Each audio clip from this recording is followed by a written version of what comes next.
കൊയ്ത്ത് കഴിഞ്ഞ് സപ്ലൈകോ നെല്ല് സംഭരിച്ചാൽ 5 ദിവസത്തിനുള്ളിൽ കർഷകർക്ക് പണം നൽകണമെന്നാണ് വ്യവസ്ഥ. എന്നാൽ കഴിഞ്ഞ 60 ദിവസമായി കേരളത്തിലെ നെൽകർഷകർക്ക് സപ്ലൈകോ പണം നൽകിയിട്ടില്ല. ഇതിനോടകം 285 കോടി 26,22,877 രൂപ സപ്ലൈകോ കുടിശ്ശിക വരുത്തിയിട്ടുണ്ട്. ഏറ്റവും കൂടുതൽ കുടിശ്ശിക വരുത്തിയിരിക്കുന്നത് പാലക്കാട് ജില്ലയിലാണ്. 39,815 കർഷകർക്കായി 188 കോടി 94,96,922 രൂപ നൽകണം.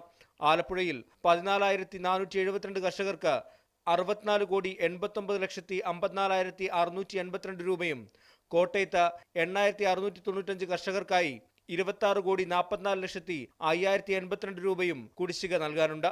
കൂടാതെ തൃശൂരിൽ 4 കോടി 11,19,087 രൂപയും, എറണാകുളത്ത് 84,75,120 രൂപയും, തിരുവനന്തപുരത്ത് 2,01,982 രൂപയും സപ്ലൈകോ കുടിശ്ശിക നൽകണം. ഒരു 3 ആഴ്ച മുന്നേ മന്ത്രിസഭ യോഗത്തിൽ തീരുമാനമെടുത്ത് കർഷകരുടെ പണം ഉടൻ തന്നെ കൊടുക്കുന്നത്. ആ കൊടുക്കുന്ന പണം കൊടുക്കുന്ന തുകയുടെ എമൗണ്ട് എന്ന് പറയുമ്പോൾ 123 കോടി രൂപ കൊടുക്കാമെന്ന് പറയും. ഈ 123 കോടി രൂപ ഈ 6 ജില്ലയിൽ ഇവിടെ എത്ര കർഷകർ കൊടുക്കും? പണം നൽകാതെ വന്നതോടെ അടുത്ത പുഞ്ചകൃഷി ഇറക്കാനും കർഷകർക്ക് സാധിക്കാത്ത അവസ്ഥയിലാണ്. കഴിഞ്ഞ സർക്കാരിന്റെ കാലത്തെ കുടിശ്ശിക മുഴുവൻ പുതിയ സർക്കാർ നൽകിയെങ്കിലും വീണ്ടും കർഷകർക്ക് പണം ലഭിക്കാത്ത അവസ്ഥയാണ് ഉണ്ടായിരിക്കുന്നത്. ടോബി ജോൺസൺ, മീഡിയ 1, കൊച്ചി.